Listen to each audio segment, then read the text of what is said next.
Welcome everyone. Wishing you a very happy Guru Purnima. I am so happy to be doing this course. I have finished one subject which is electrical circuit. Now I am looking forward to my second subject which is electrical measurement and instrumentation. Weightage of this subject is 12 to 15 marks. Then what is measuring instrument? तो हमारा जो measuring instrument होता है वो measure करता है physical and electrical quantities. तो physical quantities क्या हो जाएंगे हमारा, क्या होता है फिजिकल क्वांटिटीज़ हमारा combination of magnitude and unit होता है, जैसे कि mass, length, time, temperature, light, force etcetera. Electrical quantities हमारा क्या हो जाएगा, voltage, current, power, resistance, inductor, capacitor. Okay तो हम लोग इलेक्ट्रिकल पढ़ रहे हैं तो हम लोग जनरली इलेक्ट्रिकल क्वांटिटीज़ की ही बात करेंगे।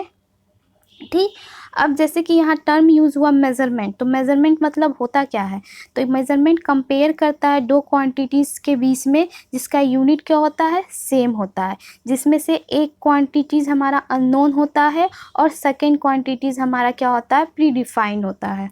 ओके, अब टाइप्स ऑफ इंस्ट्रूमेंट कितने तरह के होते हैं, तो ये 3 तरह के होते हैं। पहला मैकेनिकल, दूसरा इलेक्ट्रिकल और तीसरा हमारा इलेक्ट्रॉनिक्स। ठीक है, अब इलेक्ट्रिकल 2 टाइप्स के होते हैं, एब्सोल्यूट इनडायरेक्ट और सेकेंडरी डायरेक्ट।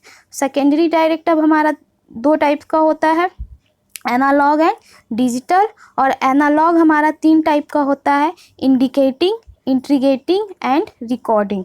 ओके, तो मैकेनिकल क्या होता है, मैकेनिकल जैसा कि हम जानते हैं मैकेनिकल हमारा क्या करता है, मेज़र करेगा, हमारा फिजिकल क्वांटिटीज़ को मेज़र करेगा। इलेक्ट्रॉनिक्स हमारा क्या होता है, इलेक्ट्रॉनिक्स क्विक रिस्पॉन्स करेगा, मतलब कि उसमें क्या होता है कि हम उसका जो रिस्पॉन्स होगा मैकेनिकल और इलेक्ट्रिकल के कंपेयर में फास्ट होगा। ठीक है, जस्ट एग्जांपल ले लेते हैं, हमारा इलेक्ट्रॉनिक क्या क्या हो जाएगा, CRO। जनरली एग्ज़ाम में आएंगे और पूछ बैठेंगे कि ऑप्शन 4 दे करके कि इसमें से कौन सा हमारा इलेक्ट्रॉनिक इंस्ट्रूमेंट है, तो क्या हो जाएगा हमारा CRO। ओके, थर्ड है हमारा इलेक्ट्रिकल। तो इलेक्ट्रिकल क्यों हम लोग यूज़ करते हैं इलेक्ट्रिकल क्वांटिटीज़ को मेज़र करने के लिए, like current, voltage, power, ammeter, voltmeter, ये सब हमारा इलेक्ट्रिकल का एग्जाम्पल है। ठीक, अब था उसमें एब्सोल्यूट एंड सेकेंडरी। एब्सोल्यूट हमारा क्या करता है, तो एब्सोल्यूट हमारा मेज़र करता है magnitude of quantities in term of physical constant. ठीक है, एग्जांपल ले लो टेंजेंट गैल्वेनोमीटर। ओके, फिर तुम्हारा क्या है सेकेंडरी। तो सेकेंडरी में हमारा क्या होता है, इसमें जो हमारा जो रीडिंग होता है वो डायरेक्ट हमको क्या करता है, इंस्ट्रूमेंट शो करता है। जब हम लोग आउटपुट लेते हैं ना, सपोज जैसे कि एमीटर वोल्ट मीटर हो गया, सर्किट में हम लोग वोल्ट मीटर यूज़ करके वोल्टेज लिए तो वो डायरेक्ट हमको क्या मेज़र करता है, आउटपुट मेज़र करता है। तो इस टाइप को इंस्ट्रूमेंट को हम लोग सेकेंडरी बोलते हैं। ओके, इसका एग्जांपल हो गया wattmeter, ammeter, voltmeter. Okay, अब मेन जो हमारा था एनालॉग, जो कि 3 टाइप के था। फर्स्ट क्या था हमारा इंडिकेटिंग। तो इंडिकेटिंग क्या होता है, तो ये द इंडिकेटिंग होता है quantity to be measure by means of pointer which moves on a scale. Indicating just like the analogue, अगर एनालॉग एमीटर या वोल्ट मीटर देखे होगे तो उसमें क्या होता है, स्केल बना रहता है और एक पॉइंटर मूव करता है। अगर सपोज हमारा 12 to 15 वोल्ट आ रहा है तो वो पॉइंटर 0 से मूव होकर के 12 या 15 वैल्यू हमें बताता है। तो इंडिकेटिंग का एग्जांपल हमारा हो गया ammeter, voltmeter and wattmeter. Second हम लोग बात करेंगे रिकॉर्डिंग। तो रिकॉर्डिंग क्या होता है हमारा, तो ये क्या करता है, रिकॉर्ड करता है continuous variation in electrical quantities with respect to time. ठीक है, जैसे कि हमारा क्या हो जाता है, रिकॉर्डिंग वोल्ट मीटर, स्टोरेज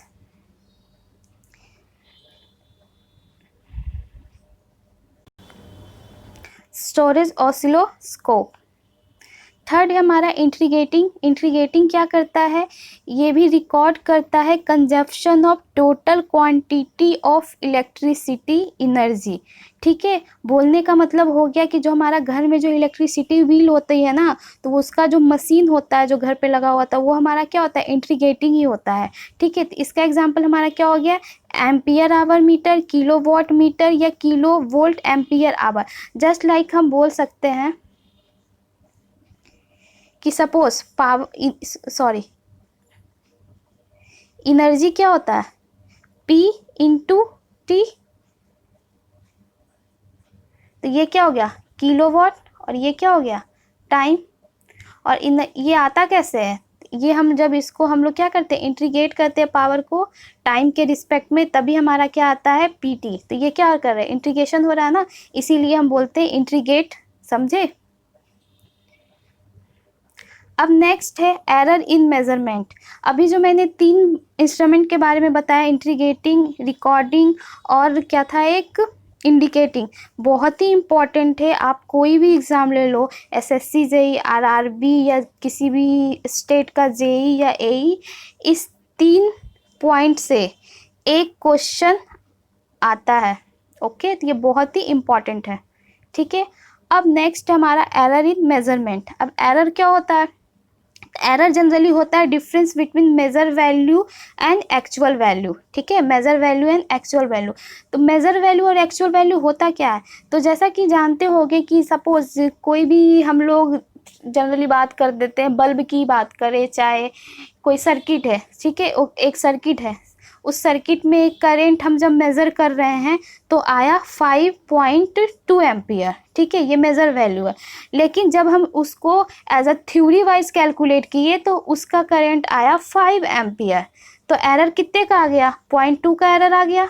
0.2 में 100 से मल्टीप्लाई कर लो तो 20% का एरर आ गया। ठीक है, तो यही हमारा क्या होता है, एरर होता है। तो क्या होता है, difference between measure value and actual value. ठीक है, जैसे कि एग्जाम्पल है, if the 2 operator use the same device या same instrument for finding the error in measurement, it is not necessary that they may get similar result. वही बोल रहा है, सपोज एक सर्किट है, आपने मेजर किया 5.2, किसी और दूसरे बच्चे ने करंट फाइंड किया 5.4, तो कितना एरर आ रहा है, 0.4 का एरर, 0.2 का एरर आ रहा है। इट मीन्स कि 20% का ही एरर आ रहा है।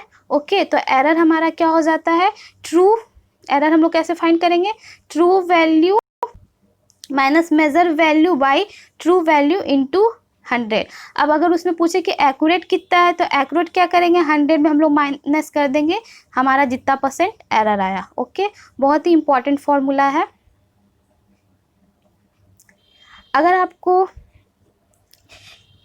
अच्छा लगे तो प्लीज़ लाइक करें और हमारे चैनल को सब्सक्राइब भी करें। अब क्या है, टाइप्स ऑफ एरर, कितने तरह के एरर होते हैं। तो जनरली हमारा एरर 3 टाइप्स के होते हैं। फर्स्ट हमारा ग्रॉस एरर, सिस्टमैटिक एरर और थर्ड है हमारा रैंडम एरर।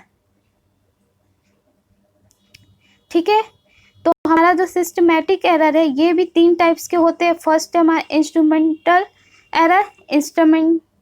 एरर, सेकेंड है इन्वायरमेंटल एरर और थर्ड है हमारा ऑब्जर्वेशनल एरर। ठीक, पहले हम लोग देखते हैं कि ग्रॉस एरर क्या होता है। तो ग्रॉस एरर हमारा जनरली होता है मिस्टेक इन यूजिंग इंस्ट्रूमेंट या मीटर या कैलकुलेटिंग मेजरमेंट या रिकॉर्डिंग डाटा रिजल्ट। ठीक है, जस्ट लाइक कि अगर कोई पर्सन है, उसने रीडिंग मेजर किया 1.01, लेकिन किसके सपोज आ रहा है 1.10, लेकिन बाय मिस्टेक गलती से हो गया कितना 1.0। तो इस टाइप के एरर को हम लोग क्या बोलते हैं, ग्रॉस एरर। सेकेंड है तुम्हारा सिस्टमैटिक एरर। सिस्टमैटिक एरर हम क्या होता है, occur due to fault in measuring device. ठीक है, इसका डिटेल हम नेक्स्ट स्लाइड में पढ़ेंगे क्योंकि इसमें मैंने 3 टाइप्स बताया था। थर्ड है हमारा रैंडम एरर। रैंडम एरर क्यों आता है, sudden change in experimental condition and noise या tiredness in the working person. ठीक है, रैंडम एरर का वैल्यू पॉजिटिव भी हो सकता है, निगेटिव भी हो सकता है। और ये चेंज होता क्यों है, just like change is unexpected change in temperature, voltage का फ्लक्चुएट होना, ये सब हमारा रैंडम एरर में आता है, ठीक है। अब क्या है, सिस्टमेटिक एरर क्या था, 3 टाइप्स के था। फर्स्ट था हमारा इंस्ट्रूमेंटल एरर। इंस्ट्रूमेंटल एरर क्या आ जाता है, जब हम लोग कनेक्शन क्या कर देते हैं, रॉन्ग करते हैं, और उसके बाद हम मेज़र करते हैं तो हमारा वैल्यू क्या आएगा, गलत आएगा, तो वो हमारा क्या हो गया, एरर देगा। तो इसको हम लोग बोलते हैं इंस्ट्रूमेंटल एरर। जस्ट लाइक इस टाइप के एरर में हमारा क्या आ जाता है, हिस्टैरिसीस या फ्रिक्शन एरर।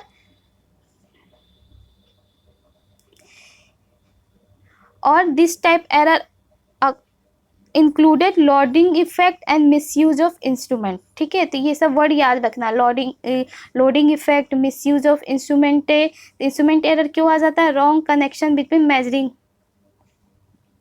सेकेंड है इन्वायरमेंटल। तो इन्वायरमेंटल जैसे कि नाम से ही जान रहे हैं कि इन्वायरमेंट के थ्रू एरर आएगा। तो इसमें कैसे एरर आएगा, तो include pressure, temperature, magnetic effect, ये सब हमारा क्या होता है, इन्वायरमेंटल के थ्रू आता है। और थर्ड है हमारा ऑब्जर्वेशनल। ऑब्जर्वेशनल क्या होता है, हमारा रॉन्ग ऑब्जर्वेशन या रीडिंग, ठीक है। जैसे कि पैरालैक्स। पैरालैक्स होता क्या है, पैरालैक्स जैसे कि सपोज ये डायग्राम देख रहे होगे। अब क्या है, इसका एग्जैक्ट वैल्यू कितना है, 19.70। लेकिन क्या है, अगर कोई ऊपर से देख रहा है तो उसको दिख रहा है 19.62, अगर कोई नीचे से दिख रहा है तो उसको दिख रहा है 19.82। तो इसी को हम लोग बोलते हैं पैरालैक्स एरर, ठीक है। तो ये एरर कम कैसे होता है, रिड्यूस कैसे कर सकते हैं, तो रिड्यूस करने के लिए हमें हाई एक्यूरेट मीटर की नीड होती है, ओके। अब ये मोस्ट इम्पॉर्टेंट थ्योरी था। इतना थ्योरी से 2 मार्क्स के क्वेश्चन तो आते ही। एक तो था टाइप ऑफ इंस्ट्रूमेंट, जो कि 3 टाइप के थे हमारा, इंडिकेटिंग, रिकॉर्डिंग और इंट्रीगेटिंग। और सेकंड था टाइप्स ऑफ एरर, जो कि था वो भी 3 टाइप्स के था, ग्रॉस, सिस्टमैटिक और रैंडम। सिस्टमैटिक में भी 3 टाइप का था हमारा, क्या क्या था,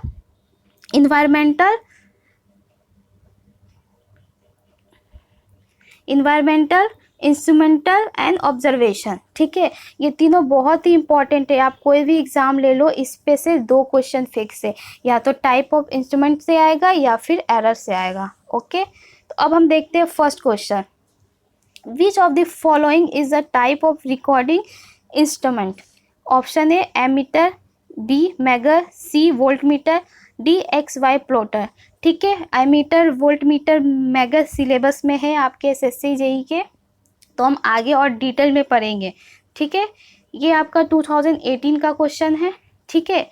तो इसका आंसर हो जाएगा आपका XY प्लॉटर। XY प्लॉटर जो होता है वो रिकॉर्डिंग इंस्ट्रूमेंट होता है, जो रिकॉर्ड जिसको हम लोग करते हैं ग्राफ पेपर पे।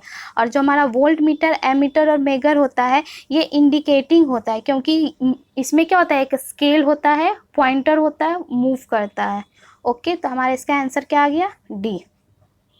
Question number 2.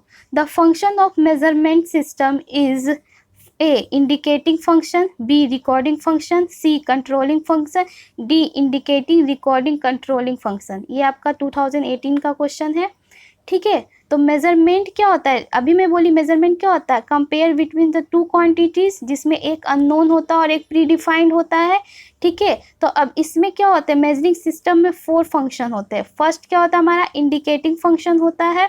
इंडिकेटिंग वही पॉइंटर या डिफ्लेक्शन वाला पार्ट हो गया, जो इसका इंडिकेटिंग फंक्शन का एग्जांपल आप लोग PMMC, वॉट मीटर, एमीटर, ये सब ले सकते हो। सेकेंड है आपका रिकॉर्डिंग फंक्शन। रिकॉर्डिंग फंक्शन क्या होगा, वो रिकॉर्ड करेगा वैल्यू को ग्राफ पेपर पे, ठीक है, जैसे कि XY प्लॉटर और ECG मशीन। ECG का full form I think RRB JEE में पूछा हुआ है एक बार, ओके। अगर आप लोगों को पता है तो कमेंट बॉक्स में प्लीज़ कमेंट करें, और इसका फुल फॉर्म मैं नेक्स्ट लेक्चर में बताऊंगी। Third, controlling function. Controlling function हम लोग कंट्रोल करते हैं, ठीक है। कंट्रोल किसके थ्रू करते हैं, जनरली हम जानते हैं, आगे हम पढ़ेंगे, 2 कंट्रोलिंग सिस्टम होता है, एक स्प्रिंग कंट्रोल होता है, एक ग्रेविटी कंट्रोल होता है, ठीक है। फोर्थ है हमारा सिग्नल प्रोसेसिंग। सिग्नल प्रोसेसिंग क्यों करते हैं, to modify the signal to facility control, ठीक है। तो मेजरमेंट में 4 तरह के फंक्शन होते हैं। फर्स्ट हो गया आपका इंडिकेटिंग, दूसरा हो गया रिकॉर्डिंग, तीसरा होगा कंट्रोलिंग और चौथा हो गया सिग्नल। तो इसमें सिग्नल तो ऑप्शन नहीं दिया हुआ है, लेकिन 3 ऑप्शन दिया हुआ है, इंडिकेटिंग, रिकॉर्डिंग एंड कंट्रोलिंग। तो आपका ऑप्शन क्या हो जाएगा, आंसर हो जाएगा D. Okay. Question number 3, the measurement of surface temperature in export situation where atmospheric variation can interfere with temperature measurement give rise to A. Transmission error, B. Interaction error, C. Operational error and D. Interference error। ये आपका 2017 का question है। तो ये क्या है, it is the interference of environmental है with in the measurement process. तो ये किस टाइप का एरर हो जाएगा, तो ये हमारा इंटरफेरेंस एरर हो जाएगा। तो ऑप्शन हमारा इसका भी क्या हो जाएगा, डी हो जाएगा। ठीक है। Question number 4, error which may be variable both in magnitude and nature, positive और negative is classified। अब भी जस्ट बताइए कौन से एरर में पॉजिटिव और निगेटिव वैल्यू होता है, रैंडम एरर में। अब भी जस्ट बताई हूँ मैं, ये आपका 2017 का क्वेश्चन है। ठीक, और रैंडम एरर को हम लोग रेसिडुअल एरर भी बोलते हैं। ठीक है। और इस रैंडम एरर में क्या होता है ना, हमको काउज जनरली पता नहीं होता है कि किस कारण हुआ है। ठीक है। Question number 5, systematic error in burden tube pressure may be caused by A. friction in the pin and gear of the amplifying mechanism, B. incorrect zero setting of the pointer, C. variation of atmospheric pressure and D. incorrect reading of scale due to parallax। ये भी आपका 2017 का question है। ठीक है। तो generally systematic error में बोली कि 3 टाइप का होता है, इंस्ट्रूमेंट, इन्वायरमेंट और ऑब्जर्वेशन। ठीक है। तो ऑब्जर्वेशन एरर में हमने क्या बोला था, पैरालैक्स के कारण होता है, incorrect reading due to parallax. लेकिन यहाँ हम लोग को बोला जा रहा है कि ये ट्यूब प्रेशर, तो ट्यूब प्रेशर में जनरली जो होता है ना, उसका डायग्राम मैं यहाँ दी नहीं, उसमें एक पॉइंटर का ही मूवमेंट होता है, जस्ट लाइक हमारा जो वॉच होता है ना, घड़ी जो होता है वैसा ही होता है। तो अगर उसमें एरर आएगा तो किसके कारण से आएगा, B, incorrect zero setting of the pointer. ठीक है। अब क्या इन्वायरमेंटल से तो होगा नहीं, तो सी गलत हो गया, डी भी नहीं होगा क्योंकि ये पैरालैक्स से आएगा, और ऐसा कोई एम्पलीफाई मैकेनिज्म होता नहीं है ट्यूब प्रेशर के रूप में। तो इसमें हमारा आंसर क्या हो जाएगा, इसका ऑप्शन बी क्या हो जाएगा, incorrect zero setting of the pointer. Question number 6, the voltage of a circuit is measured by a voltmeter having input impedance compare with the output impedance of the circuit, thereby causing error in voltage measurement. This error may be called as gross error, B. random error, C. error caused by misuse of instrument, D. error caused by loading effect। ये भी आपका 2017 का question है। ठीक है। तो पहले मैं एक चीज़ बताती हूँ, जो हमारा वोल्ट मीटर होता है, तो अगर लो सेंसिटिविटी वोल्ट मीटर की बात करेंगे, अगर उस सर्किट में हम यूज़ करते हैं तो वो मेज़र करेगा voltage across the low resistance. ठीक है। लेकिन फिर भी क्या होता है, उसमें some amount of current pass होने लगता है, और वही करंट से हमारा क्या आ जाता है, सर्किट में एरर आ जाता है, और इससे क्या होता है, लोडिंग हो जाता है, और इसी को हम लोग क्या बोलते हैं, लोडिंग इफेक्ट। ठीक है। तो लोडिंग इफेक्ट को हम लोग रिड्यूस करने के लिए हाई सेंसिटिविटी वोल्ट मीटर का यूज़ करते हैं। और जो हमारा अभी बताएं कि लोडिंग इफेक्ट किस में होता है, हमारा इंस्ट्रूमेंट एरर में आता है। तो इसका आंसर क्या हो जाएगा, D. Question number 7, in which of the following do the measurement find the application, automatic control of process and operation, B. engineering experimental analysis, C. monitoring of process and operation। Option A only, option B A and B only, option C B and C only and D A B C। ये भी 2017 का question है। तो हमारा जो automatic control system measurement में is required to control and provide the desire response, engineering experimental analysis में भी रिक्वायर्ड होता है मेजर के लिए। क्यों, find out the response of system 2 input, और थर्ड हमारा मॉनिटर्स भी नेसेसरी होता है। तो इसका हमारा आंसर क्या हो जाएगा, D. A, B and C तीनों हमारा क्या होता है, मेजरमेंट के लिए रिक्वायर्ड होता है। Question number 8, in indicating instrument the spring are mainly use to. Spring हम लोग इसमें क्यों यूज करते हैं, conduct the current to the coil, hold the revolt in position, control the pointer movement, D reduce the vibration of pointer. ये आपका question 2017 का है। तो अब भी मैं बताई कि जो हमारा स्प्रिंग वाला जो होता है इंडिकेटिंग में क्या होता है, इंडिकेट करता है voltage, current and watt meter. तो उसमें क्या होता है, पॉइंटर होता है। तो इसमें क्या हो जाएगा, control the pointer movement, option C. Question number 9, which of the following meter is an integrating type of instrument. क्या हो जाएगा, ammeter, voltmeter, wattmeter, energy meter, क्या होगा। तभी बोली इंटीग्रेटिंग मतलब एनर्जी क्या होता है, इंटीग्रेशन ऑफ पीडीटी। तो यही हमारा इंटीग्रेटिंग हो जाएगा। तो ऑप्शन क्या हो जाएगा इसका, डी। ये 2 टाइम्स पूछा हुआ क्वेश्चन है, 2008 एंड 2007। ठीक है, अभी मैं बताया इंटीग्रेटिंग इंस्ट्रूमेंट क्या होता है, उसमें हमारा क्या होता है, एनर्जी होता है। इसका आंसर हो गया D. Question number 10 and last question. The dead time of the instrument referred to: A. Large change in input quantities for which there is no output. B. The time encountered when the instrument has to wait for some reaction to take place. C. The time before the instrument brings to response after the quantities has alert. The retardation या delay in the response of instrument to change in the input signal. 2017 का question है। अब ये graph देख रहे हो, ठीक है, ये हमारा जो लाइन है ये हमारा इनपुट है और ये हमारा आउटपुट है। लाइन ये इनपुट का ऐसे जा रहा है, लेकिन आउटपुट क्या है, यहाँ तक हमारा क्या है, कोई रिस्पॉन्स नहीं है, कांस्टेंट है। तो ये जो टाइम इंटरवल हुआ इतना का, ये जो जोन हुआ, इसको हम लोग डेड जोन बोलते हैं। और इसी को अगर एक्स एक्सिस में ड्रॉ करोगे तो ये हमारा डेड टाइम हो गया। ठीक है, तो डेड टाइम हमारा क्या हो गया, पहले डेड जोन देखते क्या हो गया।